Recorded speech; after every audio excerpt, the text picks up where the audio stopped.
Hello, my name is Benjamin Walden. I'm Sterling Anderson. And I'm Tim Simpson. And you are watching the Gamer Talks. Today we will be discussing Halo Reach. That's right. That's right. We just barely did interviews with that the other day. So, yeah, it was. So basically, guys, I want to go through what you liked about the game. Let's go ahead and discuss that. We'll start with Sterling. Okay, my experience with the game itself was a little more limited than your guys', obviously. But the graphics, I think they put a lot more effort into the texture and the modeling. Guns especially. There's a lot more guns, which is a lot more fun for me.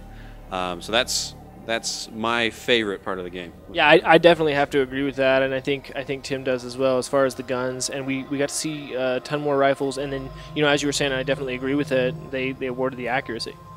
Yeah, that's nice. They finally really reward headshots. I'm all about games that reward accuracy because I think I'm a badass, and I should be rewarded for that. I think you're a badass too. I do. I love you, Ben. So, what I liked about Halo Reach, I definitely like the weapons, and I think it's a ton more polished than any other game that Bungie's come out with in terms of actual gameplay. I did like the story. We're going to talk about that probably a lot, me and Ben are. So yeah, and one of the other things that I really liked was the additions that they've made to multiplayer. They've made it so you can really customize your player. Just about every piece of your armor you can customize, you can change colors on it. Yeah, and that is an awesome thing. If any change that you make to your character through the armory, they call it, does affect what you look like in campaign mode, multiplayer, everywhere. And you can see Master Chief through there, so, which made me happy because I wanted to see him. So that's the one place in the game that I saw his face and his voice is straight through the armory, which is kind of ridiculous. Anywho, yeah, they have a bunch of new game modes. They have some systems for keeping you playing with players that are similar skill levels to you, have similar experience level to you, so. Yeah, I really like the new game modes that they had in there as well, the skulls, and then they had Invade as well. So that was really nice to see that they had some sort of a campaign-type feel on some of their multiplayer. So it was nice to get something new in there as well. And so, and I agree with you as far as how solid the gameplay is from its predecessor, if we can call it that, which is, you know, the Halo series. Definitely how they had everything set up as far as every battle sequence. I remember watching a documentary with the Bungie guys talking about how they always wanted to make that 30 seconds of fun over and over and over again, and if they could do that, it would be a successful game. And I think they've done that through this, definitely. I really think this is Bungie's attempt at just a bunch of fan service, especially with their search engines that they put into the multiplayer, so that you can really play with whoever you want to play with. You're not stuck with a bunch of snot-nosed brats. And you know, all the different customization that you can get, and plus just the detail that they put into telling the prelude to Halo. Bungie really just tailored this game so all the people that have played all the other games could like finally get some closure. I think finally get all the bits and pieces that they didn't get out of all the other Halo games. Yeah, definitely, and we definitely can see improvement in the matchmaking, and I think you've seen that more than we have even. So I mean, can you elaborate on what you liked about that? Well, just that there's something there now. With Halo 3, they really were making an effort to set you up with people of similar skill levels. And Halo has really, I think, been the game that is always pushing the bounds of what you can do with multiplayer. I mean, there's so many first-person shooters that do multiplayer, but as far as console FPSs go, Halo has done everything. I mean, they made that genre, basically. And so it seems like they just kind of made some natural progression here. They went through and, I mean, you can customize or set up anything that you want. You can play from people that are in a similar area to you, similar skill levels, like I said before. You have millions of different types of matches that you can play, and they give you all sorts of cool information, like how many people are online, how many people of your skill level are online, all sorts of good stuff like that. So I'm happy with what they did, and I think they continue to do a good job. They set the bar for everybody. For sure. And definitely, I think overall the game it's definitely viable. There's no doubt about it. Especially if you like the Halo series, you're gonna love this game. My only gripe, and obviously we have a disagreement in that, is that the story wasn't as compelling as I thought it was going to be. And there's some other reviewers out there that take my side and some that take Tim's.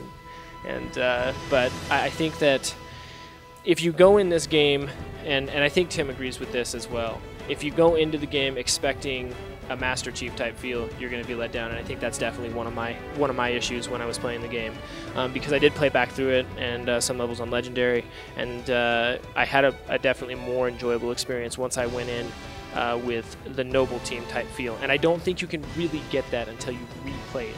I think that first time you play it, you're thinking, well, yeah, this is kind of weak, you have that, and the guys over at MSNBC felt the same way, but I think that all things considered, if you replay back through it, if you weren't satisfied with the storyline the first way through, which I don't think either of us were really there until we played the second time through, then I think it'll be more enjoyable the second time for sure.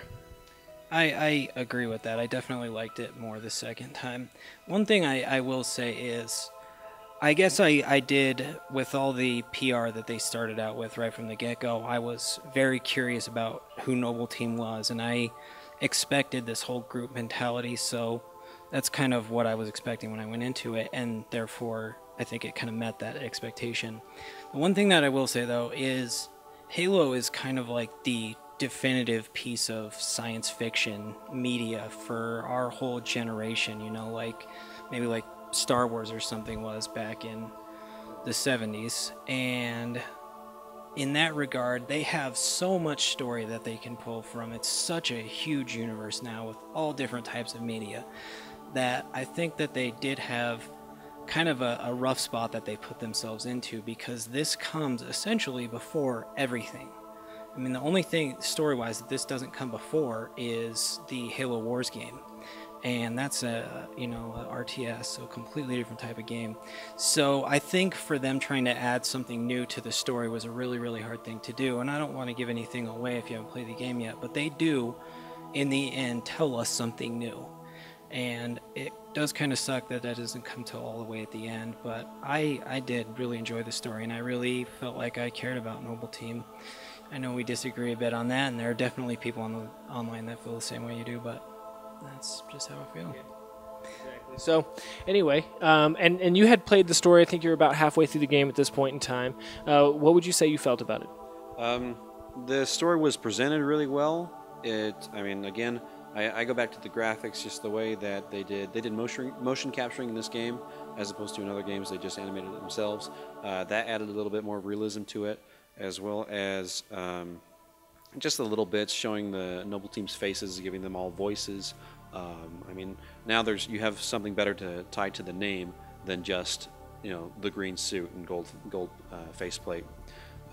So story-wise, I think they presented it as best they could, but you can't cram 4 games worth of story into one game. Yeah, and I would definitely agree with that. Which is what they had to work with in the last 3 installments. And I think before we even started the show, that was pretty much what it was. If you're going to compare, it needs to be to the first one. And that being said, I think I would have liked to see a little more backstory on it. And I always use the example of 343 Guilty Spark in at least that level anyway, in Halo, where we were seeing flashbacks with the Marines as he's picking up each radio thing. I was hoping to see some kind of flashback to their training or something like that to give me more of an attraction or more of a bond with the Noble Team. But either way, the 30 seconds of fun, all of those pieces were there. The game is complete, and it's fun to play. I think we can all agree with that, and it's definitely a buyer. So for sure, be sure to check out our interviews that we have on our website, as well as all of our other reviews. Again, we do this every Wednesday night. Be sure to join us next week. We're going to be covering Final Fantasy XIV. So it just barely came out in limited edition, and it'll be coming out next week, regular edition. So be sure to pick that up. So far, it's been pretty fun. And then Tim has just yet to play it, and same with Sterling. So be sure to join us next week, and thank you for joining us tonight. This has been the Gamer Talks.